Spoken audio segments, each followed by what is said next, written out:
Apprendre l'ouverture écossaise en moins de 15 minutes, c'est l'objectif de cette vidéo. Alors pourquoi l'écossaise? Tout simplement parce que c'est l'ouverture sur laquelle j'ai le plus d'expérience dessus. Je vous conseille vraiment cette ouverture. Beaucoup d'erreurs sont faites par les joueurs en dessous de 1200 Elo. Et ce, dès le début de la partie. Vous allez pouvoir gagner vraiment beaucoup de parties avec ça. C'est des plans faciles. C'est dédié vraiment à des joueurs en dessous de 1200 Elo. On ne va pas entrer dans des variantes complexes. On se retrouve sur l'échiquier. Et on va voir qu'est-ce que c'est que l'écossaise. L'écossaise commence normalement. Hop là, E4, E5, cavalier F3, cavalier C6, et là D4. Et à partir de là, on est déjà dans l'écossaise. Alors à partir de maintenant, on va voir les différents coups des noirs. Le premier qu'on va voir, c'est le coup D6, qui n'est pas très bon. Sur D6, ce qu'on peut jouer, c'est prise en E5. Il reprend. Et vous reprenez la dame sur échec. Donc, deux solutions pour lui. Soit il le reprend avec le cavalier. Dans ce cas-là, vous reprenez le pion. Soit il reprend avec le roi. Et le roi est maintenant déroqué. Donc, à partir de là, ce qu'on peut essayer de faire, c'est peut-être C4. L'objectif, c'est quoi? C'est d'éviter des plans avec... comme ça. Justement, là, on pourrait... le roi ne peut plus aller sur la case F7 pour faire un roc à la main. Et après ça, le plan qu'on pourrait avoir, c'est de sortir toutes les pièces normalement et de faire grand roc pour gagner un temps sur le roi adverse en échec.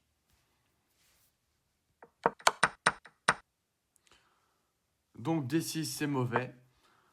Qu'est-ce qu'on a d'autre comme coup? On a le coup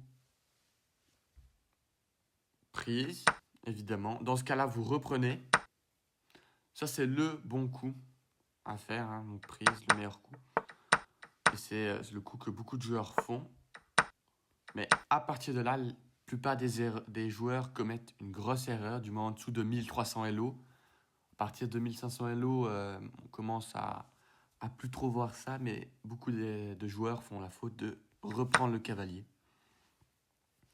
Dans ce cas-là, vous reprenez la dame. Pourquoi c'est mauvais? Tout simplement parce que là, on a une dame au centre qui est très très forte. On dit souvent de ne pas sortir la dame trop tôt, parce que ça serait mauvais. Mais ici, dans ce cas-là, c'est très bon, parce que la dame, elle ne peut pas être chassée. On n'a plus le cavalier qui permettrait, dans une situation par exemple, comme...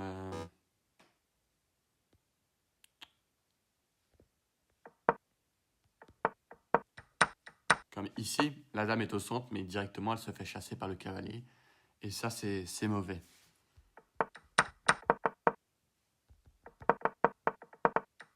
Donc, on était donc prise, prise, prise, prise. Donc, à partir d'ici, beaucoup de joueurs vont faire ce coup cavalier F6, qui est très très mauvais. Une très grande erreur. Je vous laisse quelques secondes pour chercher le coup. C'est un coup extrêmement théorique. Et le coup, c'est E5. Va venir chasser le cavalier.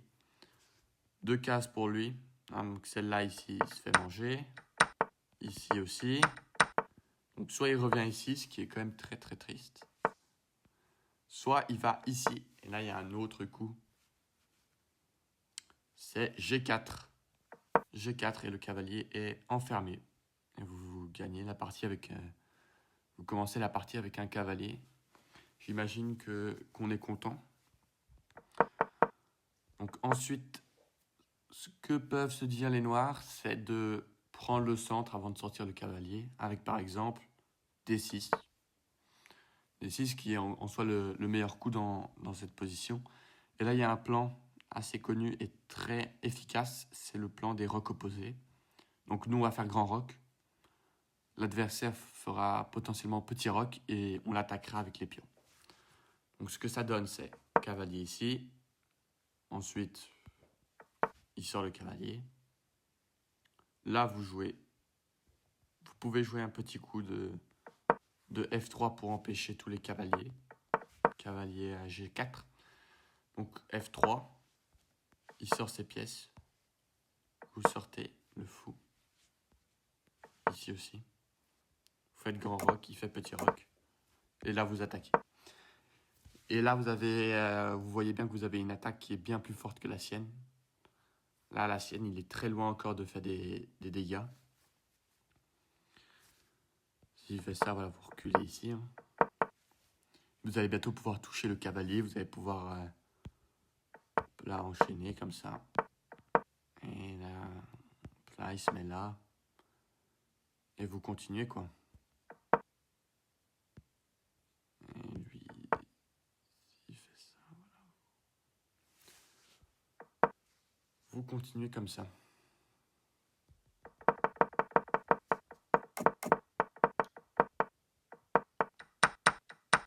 Donc maintenant, on va voir à partir de... Je regarde s'il n'y a pas de coup. Ah oui, il y a le coup ici. Dame F6. Là, vous jouez E5. Et sur B6, vous reprenez. Il reprendra et vous pouvez jouer F4. L'objectif, c'est quoi? C'est d'empêcher la prise du centre noir parce que là-dessus, vous gagnez un pion. Et là-dessus, bah, vous gagnez un... Ah non, vous gagnez pas de pion. Vous gagnez pas de pion, mais il a une très mauvaise structure de pion. Avec des pions doublés et isolés. Et en plus, le fou de case vert, de case noir, est bloqué.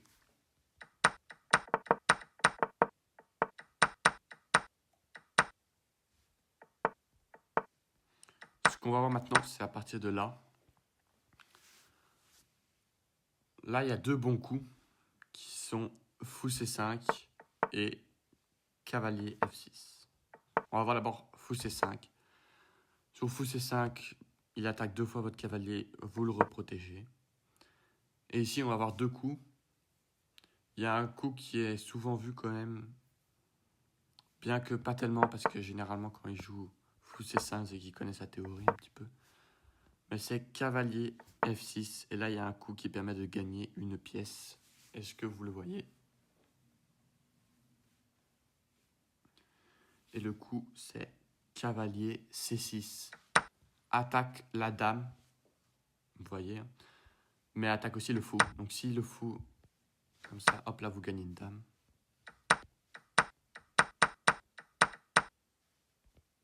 Donc il est obligé de le reprendre. Là, vous pouvez faire ça. Et hop là, vous avez gagné un fou. Après, certains joueurs essaieront de faire ça. Mais vous pouvez encore jouer une fois ça. Il jouera ça, ça, ça. Autant vous dire qu'avec des pions triplés isolés, l'adversaire est très mal. Et vous avez largement l'avantage dans cette position. Bon, l'autre coup, c'est ça. Et là, j'ai pas vraiment de jouer cavalier C3 et vous développez votre pièce tranquillement. Voilà, lui, il peut jouer ça, vous jouez ça.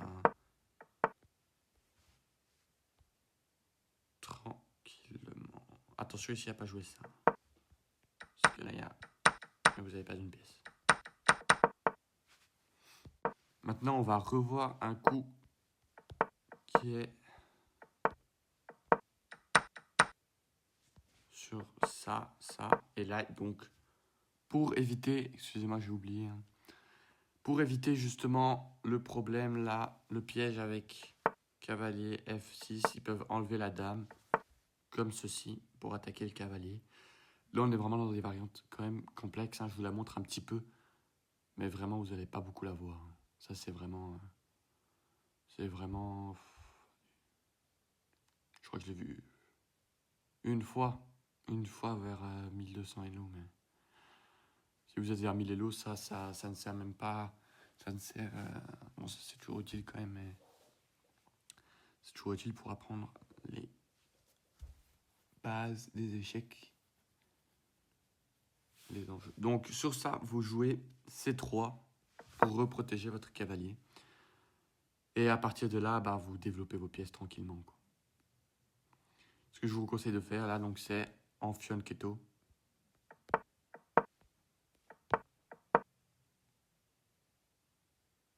De manière à ce s'il pousse, ensuite vous jouez F4, de manière à ce que s'il pousse, s'il venait à pousser, bon, imaginons il a mis son fou ailleurs, là. S'il venait à pousser,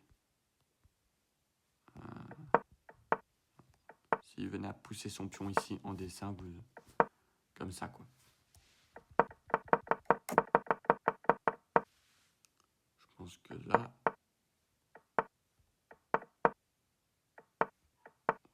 ouais, comme ça, comme ça.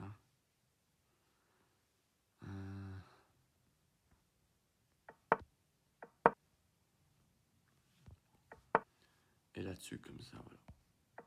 Si jamais il venait à pousser, vous avez ça. Ouais. Bon, ça, c'est pas facile. Vous avez compris l'idée.